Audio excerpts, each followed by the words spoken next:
Welcome to a special 5-part podcast series on the new Traliant, sponsored by Traliant.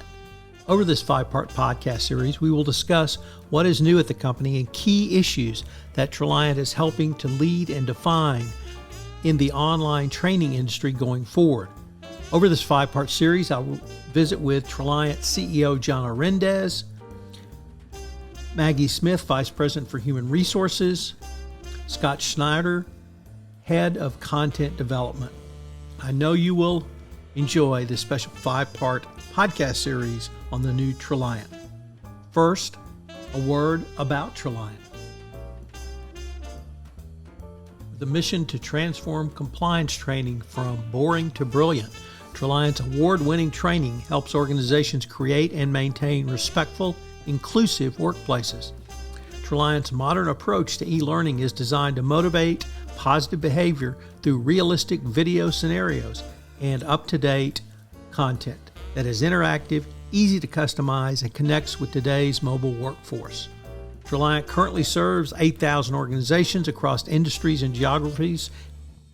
In this part 3, I visit with Maggie Smith, and we put a spotlight on DEI. Hello, everyone. This is Tom Fox, back for another episode, and today I have with me Maggie Smith. Maggie, first of all, welcome, and thank you so much for taking the time to visit with me today. Sure, thanks for having me. Maggie, could you tell us your professional background? Absolutely. So I have been in human resources since I think 1998. I started out in healthcare and spent a good chunk of my career working in human resources in healthcare, and as well as tech. I worked for a software company previously and then joined Traliant in April of 2021. And what's your role at Traliant? Oh, sure. I'm the Vice President of Human Resources here. Maggie, as you know, today we're focusing on DEI, and that's hugely important for every corporation, certainly all of Traliant's customers and those who are not yet customers.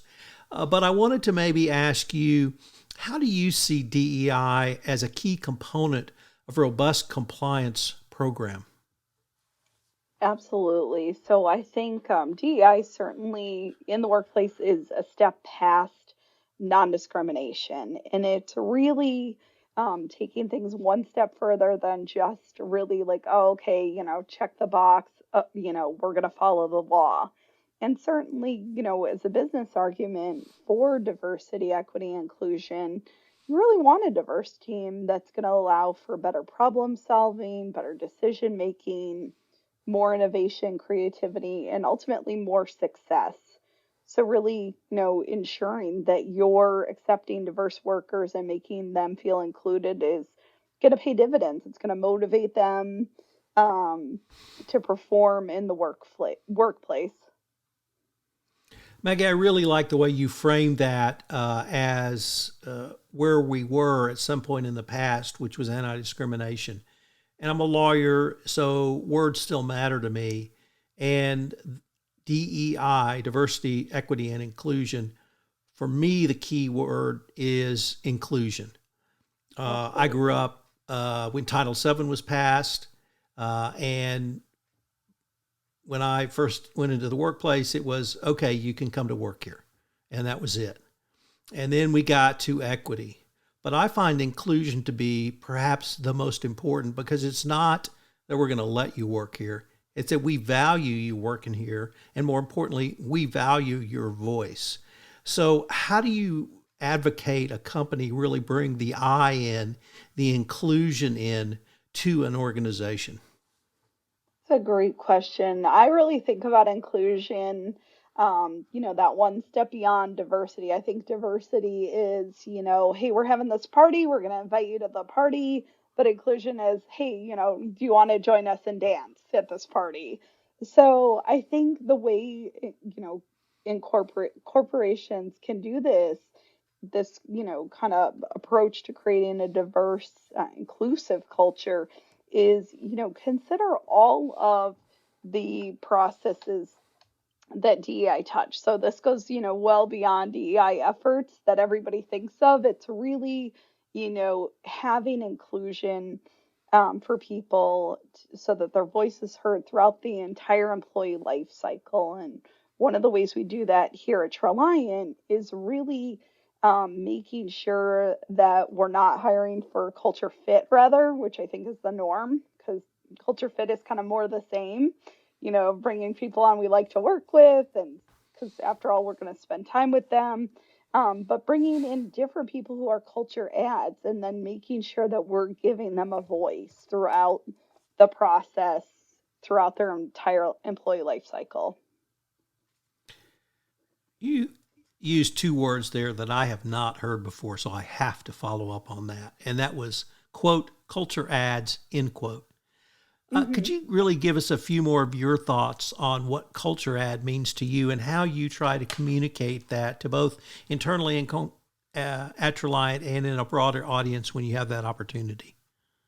Absolutely. So I think a lot of times you hear the phrase culture fit instead of culture add.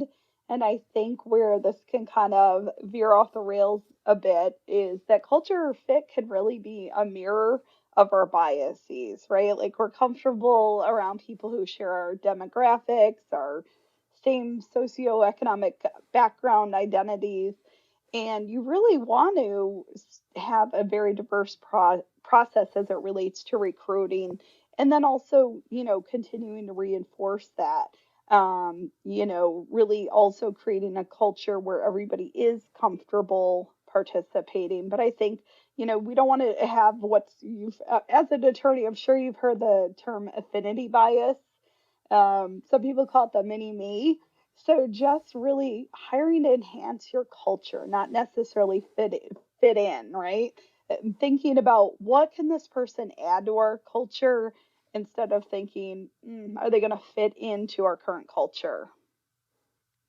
That really is a great lead into the next area I wanted to explore with you.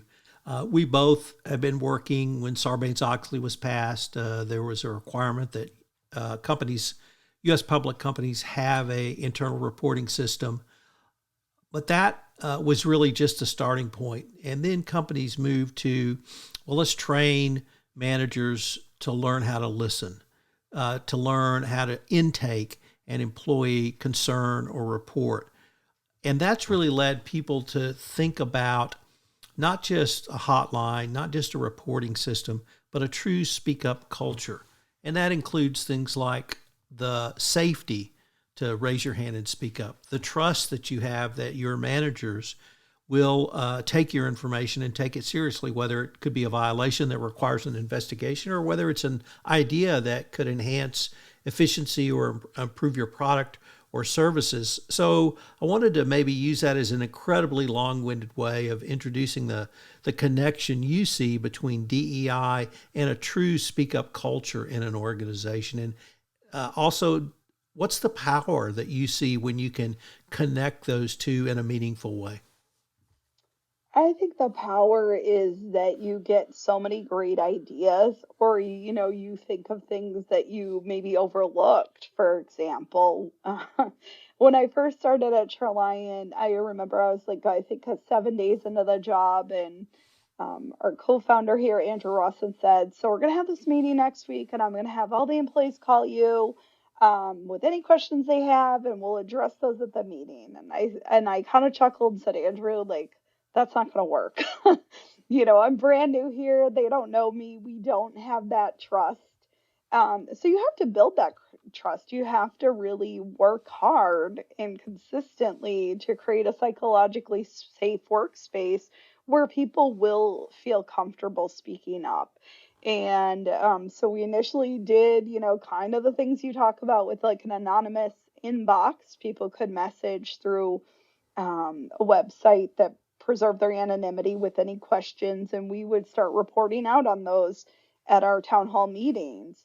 And we'd always at the end of the meeting say, well, does anybody have any questions? And thankfully the anonymous emails to the box went down, and people asking questions in the meeting went up because somebody was brave enough to ask a question, And, everybody kind of got to witness that, we took the time to answer it thoughtfully. And, we committed early on to people here, hey, we're going to take a look at all these concerns, because at first we had a very robust inbox of suggestions. And we did do that. And I think it's so important, though, that anytime there is a concern brought to management or HR, or complaint, you really need to investigate it promptly. You need to take corrective actions when needed, and you absolutely have to close the feedback loop with employees. Even if the answer is like, hey, no, we can't add this really cool benefit right now, that's still an answer. Because otherwise, if you don't do that, people are going to stop giving you their opinion.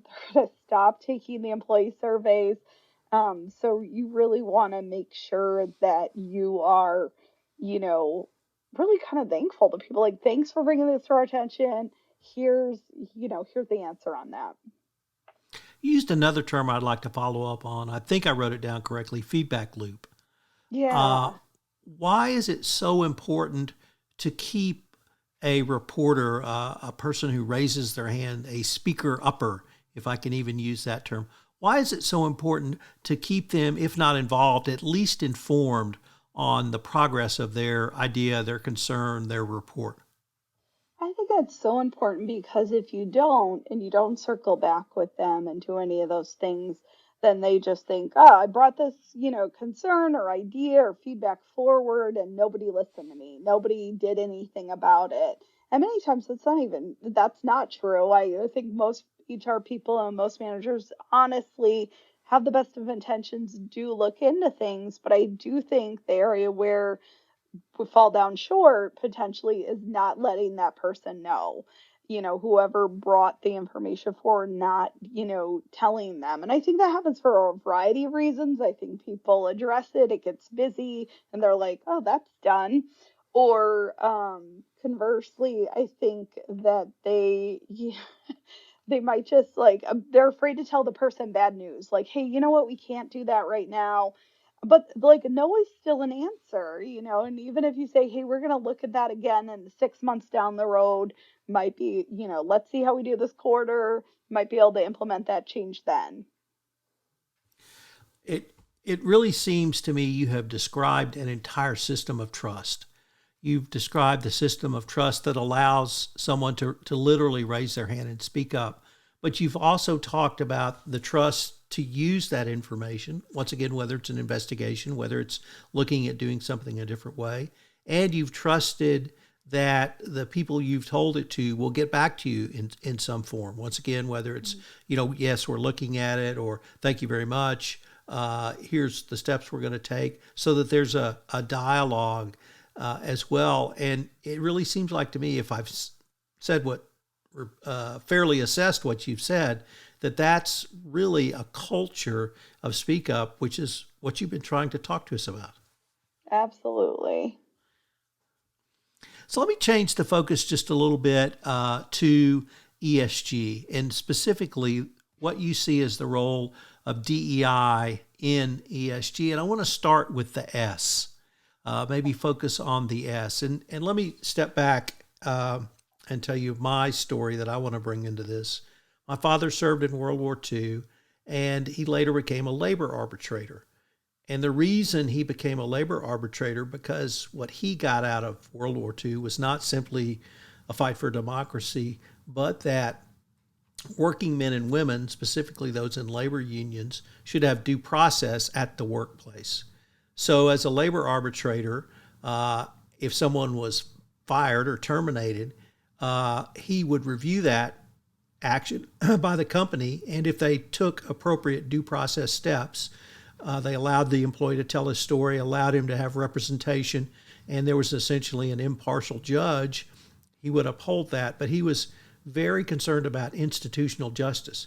Now, that developed in the 30s, 40s, and 50s, and obviously we were far beyond that. But for me, I see that basic justice and fairness component to the S in ESG. So once again, with a very long-winded question, do you see that too? And have we just evolved with our current state of DEI to help facilitate the justice and fairness part of the S? I hope so, but I will say I know that's not always the case. Have been in human resources quite a while and, have conducted many investigations over the years. And, sometimes I'll get on the phone when the report initially comes in, get on the phone with the manager and they'll say, well, this happened and I need to take this action regarding this employee. And I'll say, well, what was their side of the story? Like, what did they say happened? Because they'll have said, well, I investigated, I maybe got a written statement from this witness. But, it's so important for people to slow down, give that kind of social justice its due and give the person the opportunity to tell their side of the story. No one ever wakes up and is like, well, how can I, create a problem at work today?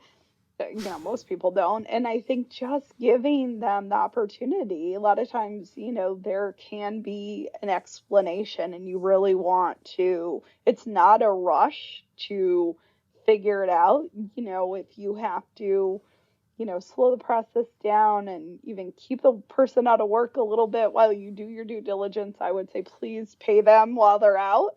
And, take your time and get to the bottom of it so that they feel heard as well. So that's a great way that I hope compliance professionals will think about some of the roles of DEI and the S of ESG. Maggie, I wanted to thank you for taking the time to visit with me today, and I look forward to continuing this conversation. This is Tom Fox. Traliant has a great number of resources on their website and information on how you can improve your online training experience. You can check it all out at Traliant.com. I hope you'll join me again for another episode of The New Traliant. This special 5-part podcast series sponsored by Traliant is a production of the Compliance